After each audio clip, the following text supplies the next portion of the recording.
How much does the perfect body cost? $100, $200, $1,000, $12,000. Congrats, you're officially a natural Pilates princess. You think food is fun? No, you know what's fun? And hot and getting everything paid for.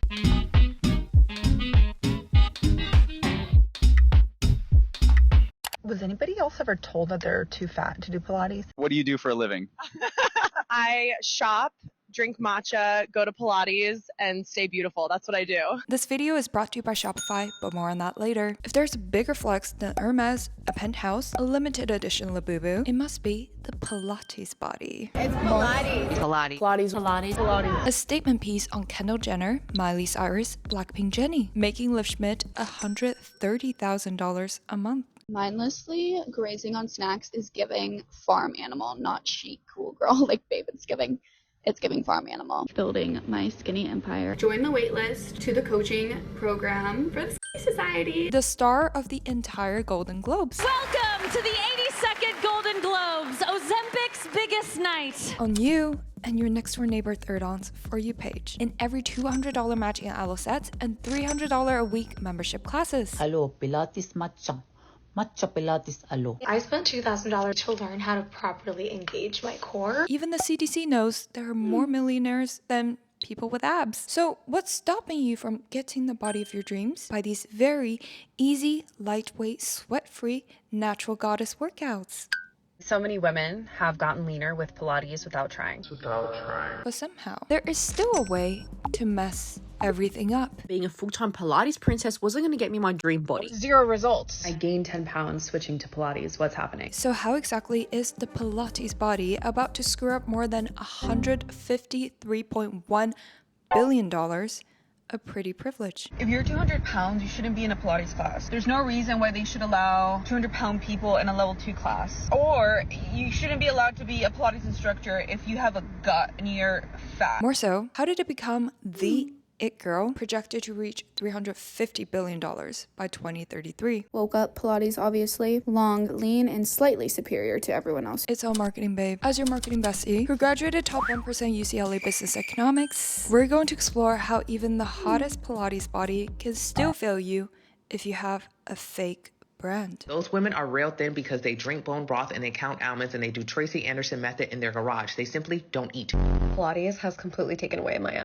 It didn't work for me. And how you, yes you, no matter if you have the Pilates body or not, can build a successful brand to help you down your career. Especially if you don't come from a business background or have a team of Pilates models or a team of operating and marketing specialists. Well, I'm bringing on different founder friends who created 7, 8, 9-figure businesses, and the common thread is they run their brands on Shopify. But the crazy thing is, from small businesses to Gymshark, Skims, Kylie Cosmetics, anyone could start a brand on Shopify. Because by brand, I don't just mean getting the same Chanel set as Miley Cyrus, or eat small to stay small like Liv Schmidt. Welcome to my 1-minute water mukbang. Stay drinking, I guess.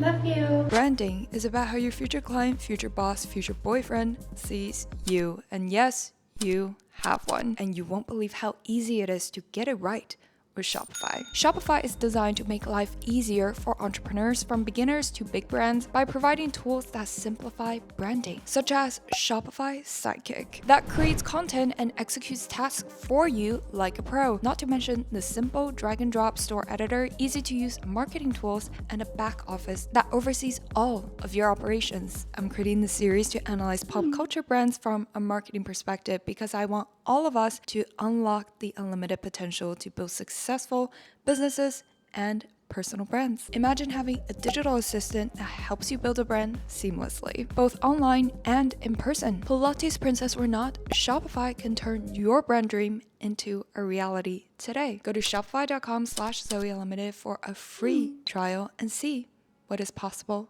for you. Free email list below for additional marketing knowledge. And let's dive into the downfall of the Pilates Princess brand, of the prettiest pink lies. Back in my routine. Pilates does not help you lose fat or build muscle. A lot of women are getting confused because they see rail thin white women in Pilates and think that Pilates equals skinny. Pilates does not equal skinny. But first, how did the Pilates body become the it girl brand. If your girl goes to Pilates, wipe her up immediately. Pay for her whole membership every month. It's expensive, but it's worth it. And I feel like I'm that girl. Pilates Princess 1.0. Pilates was actually a person. In fact, it was a man. Joseph Pilates, a German-born gymnast and physical therapist, interned as an enemy alien in England during World War I. While in camp, he began experimenting with exercises using bed springs to help injured soldiers regain strength and flexibility, a system of exercises he called contrology. Never in his wildest dreams did he imagine that these spring beds will become the reformers that the girlies pay $300 a week to go on. But notice from the origin here, A, Pilates was invented for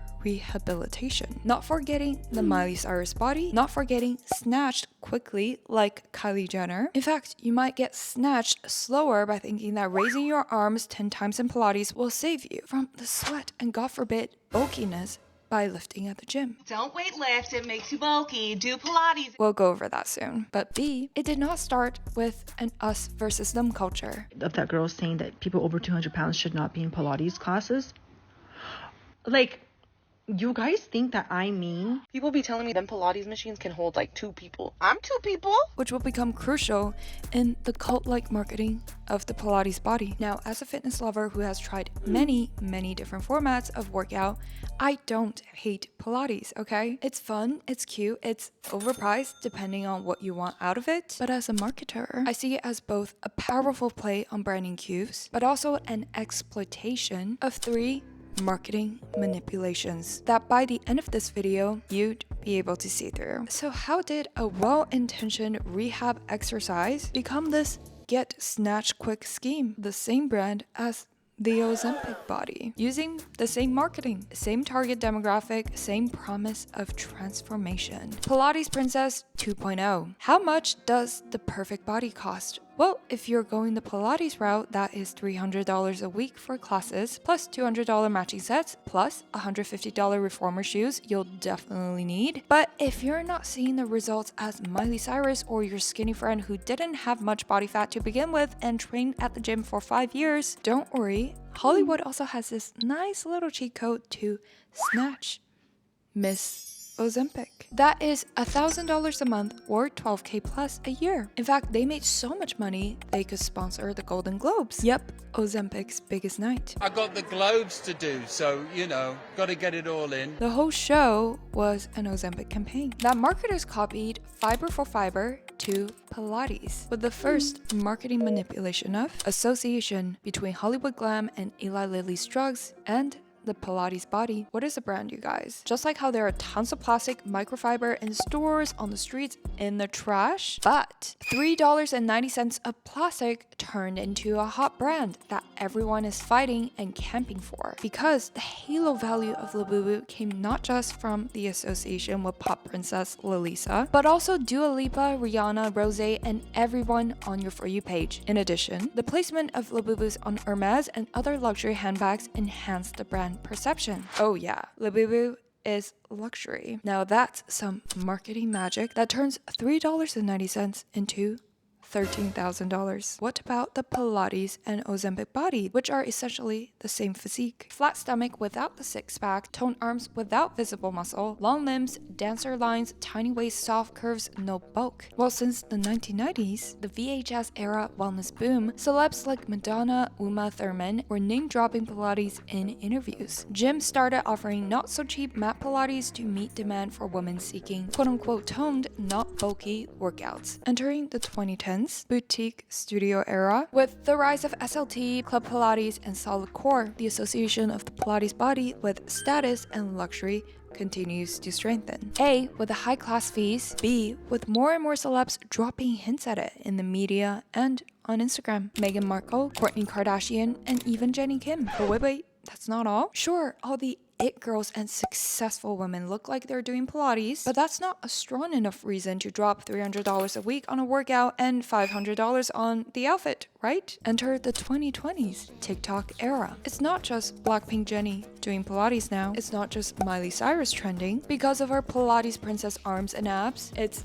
every girl on your For You page showcasing their hashtag Pilates abs, hashtag Mat Girl era, hashtag Reformer Rich routines. Now, the association of Pilates is not just aspirational, it is associated with this is the normal way to be feminine. If you're not doing Pilates, like you, are you even taking care of yourself as a girl? And if your girlfriends start taking classes together, blow your hard-earned $500 to a few $1,000s a month a nice kiss of goodbye, because it's not just about the classes. When you identify as a pink Pilates girly in a pink Pilates community, you are now branded with everything else associated with the brand of a Pilates Princess. $30 Air One smoothies after each class, limited edition Stanley, 7 different matching sets, because God forbid you can't wear the same one, perhaps a second membership to another studio that offers a blowout, and perhaps the IV Drips Wellness Center membership, and of course, a longevity retreat in Switzerland. But wait a second, where are your promised Miley Cyrus abs? Marketing manipulation number 2.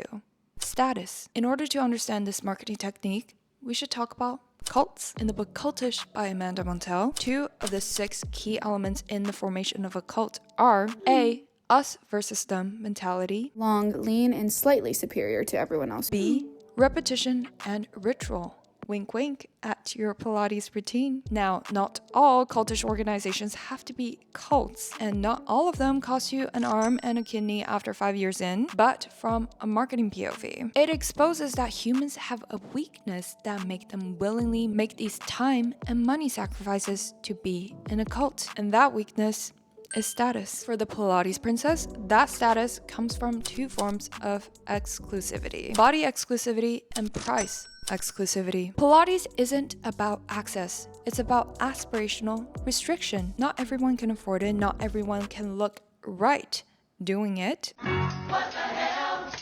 What the hell? And that's exactly why it sells. Kind of looked me up and down, and in so many words was like, maybe you need to come back. Maybe this isn't the best class for you. She didn't call me fat to my face, but she called me fat to my face. Starting with A, body exclusivity. This might be a hot take, but if you're 200 pounds, you shouldn't be in a Pilates class. There's no reason why they should allow 200-pound people in a level 2 class. Or you shouldn't be allowed to be a Pilates instructor if you have a gut and you're fat. Maybe there is something wrong with me, but like I said, I'm really happy with who I am. I know my intentions in my heart, so I don't want to change. For the girlies who thought Pilates is this magical Ozempic, they're going to be so disappointed. Now, doing Pilates is a huge improvement from doing nothing. But there's also a flawed visual fallacy. Miley Cyrus didn't look like Miley Cyrus because she did Pilates. She happens to be Miley Cyrus and then did Pilates. The marketing of the Pilates body is like putting the carriage in front of the horse. The Pilates body is unnatural to most, or can be achieved through dedicated strength training and meticulous diet, which is why it's so rare, which is why it is so exclusive, which is why Liv Schmidt turned her body into an exclusive, scarce commodity that makes $130,000 a month. You can either make your stomach the trash can, or you can let the trash be trash. Everyone wants a slice of the secret into fitting into this aesthetic, but being sold a nice little dream that it could be effortless. Oh, don't lift weights. That's not elegant. You need to naturally have less than 12% body fat while being effortlessly sculpted, soft, and feminine with no sweat in the newest season of aloe sets with a matcha latte in one hand and Air One smoothie in another, which seems utterly normal in the digital age. Now that the people we see on screen the most are either on Ozempic or have the resources to hire trainers, nutritionists to maintain this elite aesthetic. I don't believe in shortcuts. But when you are accepted into the club, yes, that relief that you are now part of the elite and exclusive. You are an insider. Pilates just has a place in my heart. The energy is so great. And you're now associated with all the branding halos of the Pilates Princess. Disciplined, posh, wealthy, thin, feminine, and most above all, natural. This entire aesthetic image ties the body exclusivity with the price exclusivity, Slipping right back into my skinny New York City routine, making it even more desirable and marketable. They also had an M-Sculpt room, which is like 20,000 crunches of treatment. Before we left, we stopped at the cafe where they'll make you a drink, and they gave us these Goop Kitchen meals for after. I love LA. Because the less natural something is, signals the higher cost of getting it. And some clubs and studios purposely create a long wait list to create FOMO, create the us versus them, or only pick out the girls that have the Pilates look when screening their Instagram handles through the applications, which makes it all the more exclusive, the more desirable. You're no longer going to Pilates for you. You're going for other people to see you go. It was about getting the body that only a certain type of woman could afford to have and being quote unquote good enough to be a part of the Pilates Body Club. Except, did they get this body through Pilates? Marketing manipulation number 3. Fear. Are you unknowingly bloated all the time? Are you doing Pilates wrong and it's making you bulky? Is your workout raising your cortisol and making you fat?